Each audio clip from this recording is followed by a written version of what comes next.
Numbers from Statistics Canada show Canadian exports to the United States are nearing the lowest ever.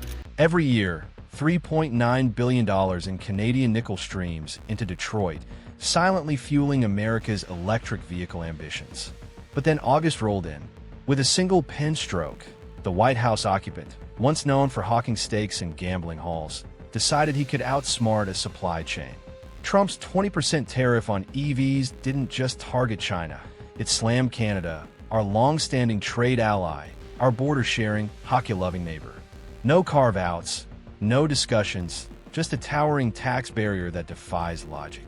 Now, Ottawa's not firing off angry posts online. They're crafting economic counterstrikes. Because when you strangle the heart of North America's battery corridor, don't be shocked if Canada reaches for a countermeasure, or maybe even a wrecking ball. Let's rewind to where we paused. After the self-proclaimed wall architect decided saving American jobs meant taxing the very metal that drives U.S. cars. For years, the nickel pipeline from Sudbury, Ontario, to Detroit has been the unheralded spine of America's EV vision. Not Beijing, not Moscow, Ontario. Annually, 185,000 tons of nickel copper ore move through this route, generating over $3.9 billion in cathode materials for U.S. battery factories. That's not a trade imbalance. It's a vital artery. But try explaining that to someone playing tariff chess with a monopoly mindset. Here's where it gets absurd. Each 86 kilowatt-hour battery pack in a standard SUV, built with trusty NMC 811 chemistry, needs roughly 38 kilograms of nickel, accounting for 80% of every cell's makeup. At today's market price of $20,400 per ton, that's $775 in nickel per pack. Now, slap on the 20% tariff, and you're tacking on an extra $230 just for crossing the border. That pushes the total cost per battery to between $950 and $1,020, slicing GM's projected profit margin from 10.1% to 8.3%. Trust me, corporate America doesn't cheer for single-digit margins unless it's dodging taxes. Even worse, this genius plan is projected to kill 94,000 EV sales in 2026 per ARENA's July analysis. So let's break it down. A pro-America tax that hikes prices, shrinks profits, and makes U.S. EVs less competitive, all while forcing GM to gouge buyers or cut engineers. It's like flooring the accelerator with a cinder block and then blaming the brakes for the crash. The battery belt was humming along fine, but someone in the Oval Office decided it needed a sledgehammer fix.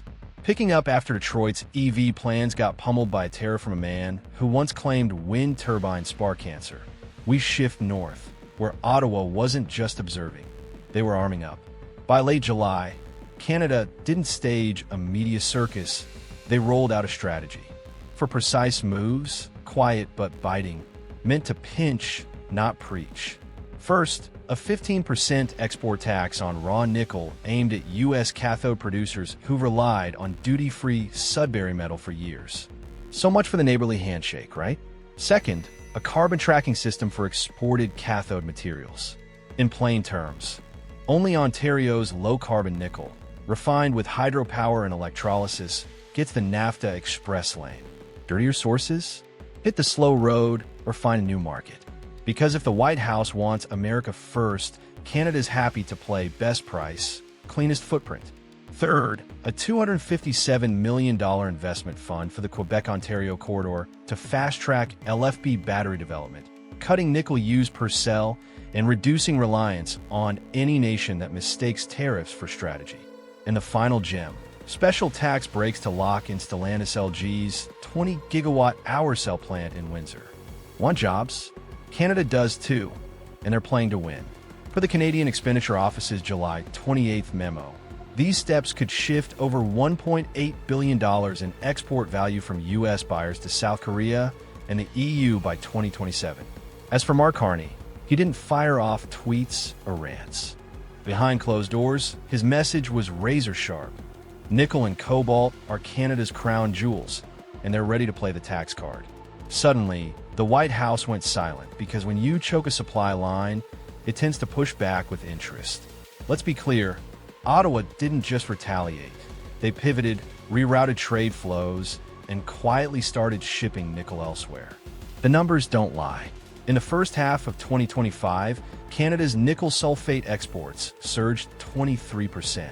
But here's the catch. The U.S. share dropped, while South Korea and Germany stepped up eagerly. While Washington was busy erecting tariff walls like it's the Great Depression, allies were inking new supply deals.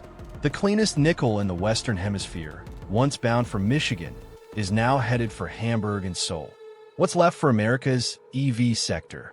A future tied to dirtier laterite nickel from Indonesia and the Philippines. Cheap, grimy, and packed with environmental baggage. Let's talk carbon.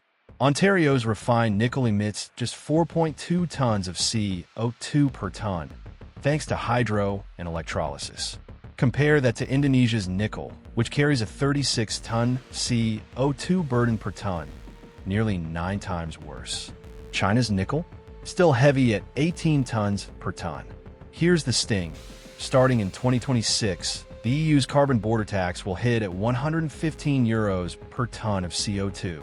Any US-made EV using dirty nickel could face a hefty environmental surcharge just to enter Europe.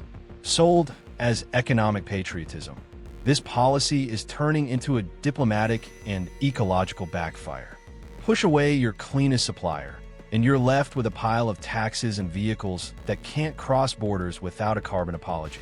Meanwhile, between closed-door talks and campaign fundraisers, Washington faces 3 paths, none with a golden escalator. Option 1.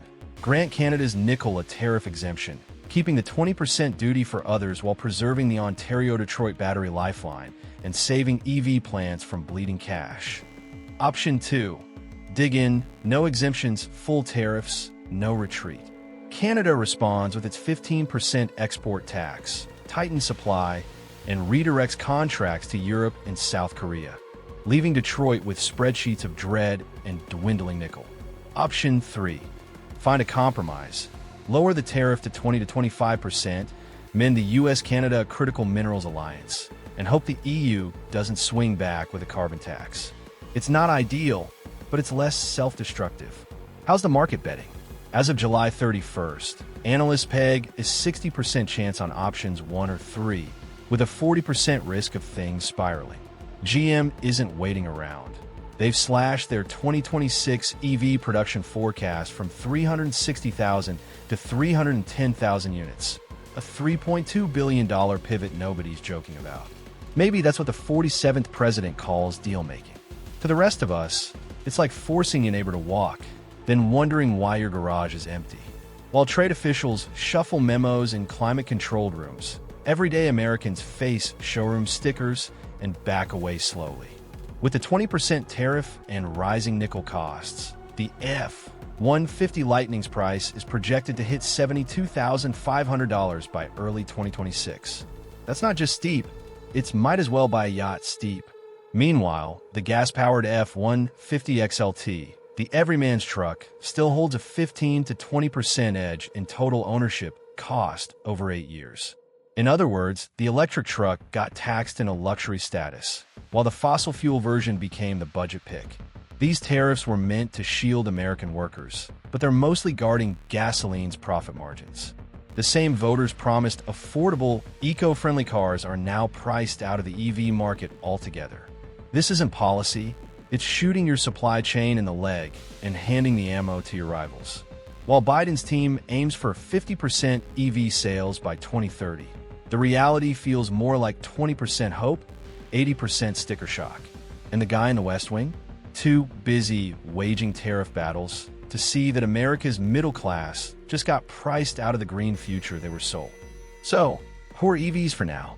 Not your neighbor, unless they're running a hedge fund. Here's the irony nobody in the White House seems to grasp. Ontario isn't pleading for relief. It's booking nickel shipments elsewhere. The EU, hungry for clean minerals, welcomes Canada's low-carbon nickel like it was tailor-made for their Green Deal. South Korea, meanwhile, has boosted Ontario imports by nearly 18% since March, per Canada Trade Monitor's July 2025 report. While Washington stacks tariff bricks, Ontario builds trade bridges. On this new mineral chessboard, Canada's not the pawn. They're controlling the center. Nickel, once just a dull metal under rock, is now a geopolitical trump card, and Ottawa's holding it, ready to pull the trigger. What we're seeing isn't Canada losing ground. It's Canada realizing it doesn't need U.S. permission to thrive. Meanwhile, the West Wing's occupant stares at tariff charts like they're campaign posters. Spoiler, the Real game's in Sudbury, not Washington. One tariff later, the nickel that once quietly powered America's electric dreams has become a diplomatic minefield. A handshake with our closest ally is now a tense standoff. A $3.9 billion trade artery between Ontario and Detroit faces a wall. Not of bricks, but of flawed math and worse politics. Nickel, once a mere element on a periodic table, now decides who builds what, where, and at what cost. If the U.S. fumbles Ontario's clean supply, who's betting billions on a Michigan EV plant? Tariffs don't just inflate prices, they raise investor doubts. Canada moves forward, Europe opens its docks, and South Korea signs deals. In Washington, the West Wing calls it a victory while America's battery belt loses its lifeblood. So, here's the question. If the U.S. keeps slamming the door on its allies, how long until they stop knocking? Or have they already? Share your take in the comments, and hit subscribe for more unfiltered dives into global economic and political shifts.